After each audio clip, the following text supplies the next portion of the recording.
Compañeros de curso de procesos de evaluación. En este video les pretendo exponer los asuntos referentes al concepto de coevaluación. Lo vamos a hacer de manera muy breve por cuestiones de tiempo. Entonces, tenemos que la coevaluación ha sido parte de un proceso de reconstrucción, de evolución más bien, del concepto mismo de evaluación. Que antes se concebía un concepto de heteroevaluación en la que solo el docente era quien llevaba a cabo el proceso evaluativo. Ahora, en esta nueva concepción de evaluación, es donde se incluye más al estudiante, donde se incluye más su voz y su voto a la hora de intervenir en los procesos de evaluación. Entonces tenemos que la coevaluación va a ser comprendida en este caso como la evaluación realizada entre pares, ¿cierto? Este concepto no propuesto inicialmente, pero abordado por Domingo en el 2014. Como habíamos dicho, ha sido parte de un proceso evolutivo, entonces es un concepto relativamente nuevo. Entonces la información que tengo hasta ahora es más, bastante reciente. Entendiendo entonces la coevaluación como la evaluación que se hace entre pares, es decir, entre pares del proceso de aprendizaje, van a estar enmarcados dentro de un conjunto de concepciones que lo concibe, que lo asume al estudiante o al grupo de estudiantes como estudiantes cognitivamente iguales, del mismo estatus. Si bien es bastante difícil determinar si hacen parte de un mismo nivel cognitivo, si están en un mismo nivel cognitivo, se va a pensar así para este concepto de coevaluación, pero entonces enmarquémoslo más, dentro de un aula de clases, dentro de un grado en específico. Entonces allí lo que refiere a los procesos, iguales en términos cognitivos, no va a estar como tan roto. Esta nueva concepción entonces de evaluación, para la coevaluación, va a ser el estudiante el centro de ese proceso, el alumno como centro del proceso, que se le va a asumir entonces desde dos puntos específicos, que va a ser el estudiante observador y el estudiante evaluador. El estudiante observador, en la medida en que este tipo de estudiante va a estar al pendiente de los sucesos y las contingencias que toman lugar dentro del proceso durante el desarrollo de una clase, a razón de los criterios o los objetivos que proponga el docente.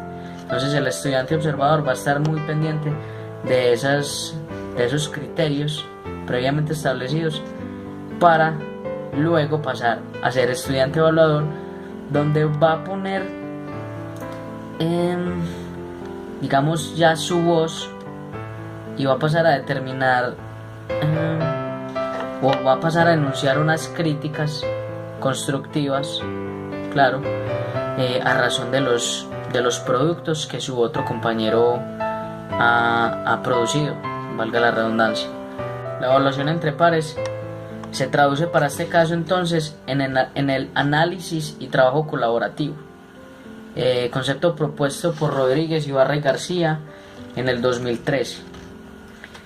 Entonces este concepto de análisis, este par de conceptos de análisis y trabajo colaborativo se piensan a partir de las actuaciones y producciones que están enmarcadas en la interacción del docente y el alumno a razón del conocimiento.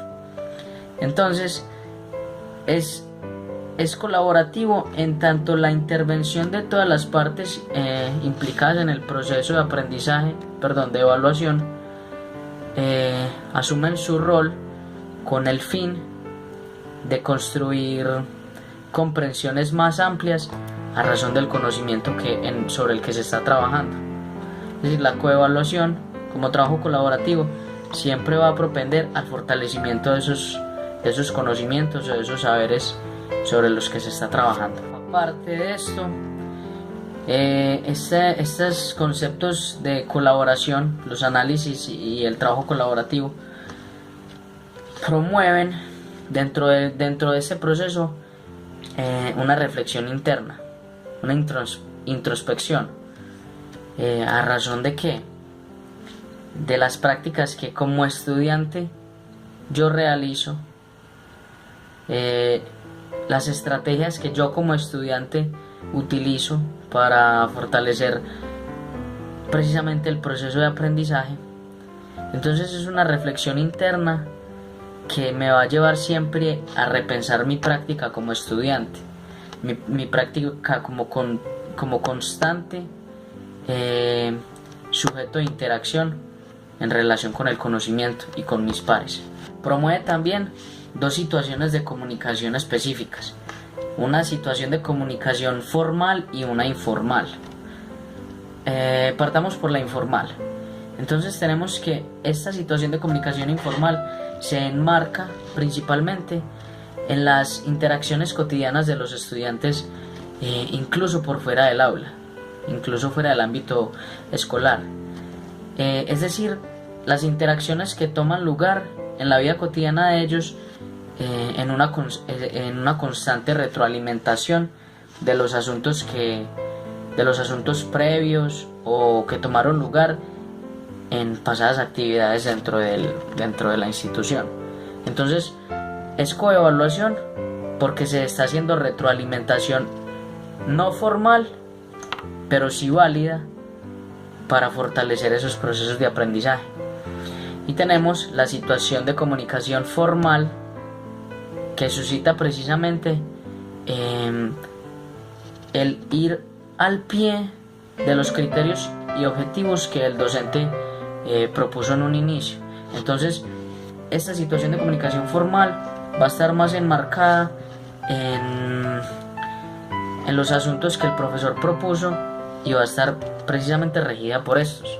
O sea, va a ser más procedimental, más, digamos, reflexiva también. Entonces tenemos estas dos situaciones de comunicación. Ahora, para hacer de manera más, centrar más lo que implica el concepto de coevaluación, la evaluación entre pares, se mueve entonces sobre la concepción de que la coevaluación es una práctica democratizadora. ¿Democratizadora en qué sentido? En que, como dijimos al inicio, incluye no solo la voz del docente, sino la voz de los estudiantes implicados en el proceso de evaluación. Se va a abrir entonces más a un contexto no solo docente, sino estudiantil, donde este va a poder reflexionar a partir de esos asuntos que toman lugar allí para repensar su práctica, como ya habíamos mencionado. Tenemos entonces que esta práctica democratizadora la dinamizan 4 principios fundamentales. Tenemos el principio de participación, el principio de negociación, el principio de autonomía y el principio de transformación. En un primer lugar, y esencialmente de manera fundante, o digamos que es el pilar fundante de la coevaluación, es el principio de participación, porque promueve precisamente ese tipo de evaluación participativa. ¿Y participativa basada en qué? En esos asuntos teóricos que enmarca la corriente constructivista, que propone precisamente que el aprendizaje el aprendizaje lo construye el sujeto a través de la interacción con otros. Entonces, comprendida dentro del principio de participación, se hace evidente que es el pilar fundante de la coevaluación, porque va a permitir que los agentes principales dentro de este procedimiento, dentro de esta coevaluación, que son los estudiantes, sean parte del proceso de construcción y consolidación del conocimiento, ¿cierto? Condensar ese conocimiento y hacerlo, digamos, más sólido y más significativo para el proceso. Ahora, el principio de negociación va a estar enmarcado más precisamente en eso, en las negociaciones, en los consensos y los disensos en los que participan las partes implicadas en el proceso.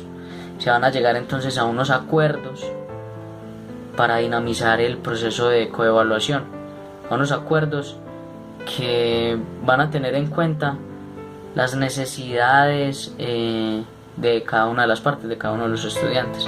Entonces va a haber una negociación para facilitar esos procesos de evaluación, una negociación en el sentido de que se van a establecer unos criterios y unos objetivos bajo los cuales se va a regir la coevaluación y que todas las partes van a estar de acuerdo con ellos.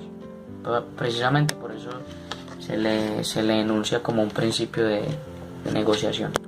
El principio de autonomía refiere precisamente a eso, al cómo el estudiante implicado en el proceso asume un rol autónomo que le va a permitir construir ciertas comprensiones y ciertos criterios a razón de su propia realidad y de la realidad de otros. Entonces ya no va a estar tan supeditado a las concepciones y a las concepciones que produce el docente, sino que ya va a tener el estudiante la autonomía de abordar la realidad de otros y la propia bajo sus, digamos, no solo sus criterios, sino sus saberes previos a razón pues del proceso de aprendizaje como tal.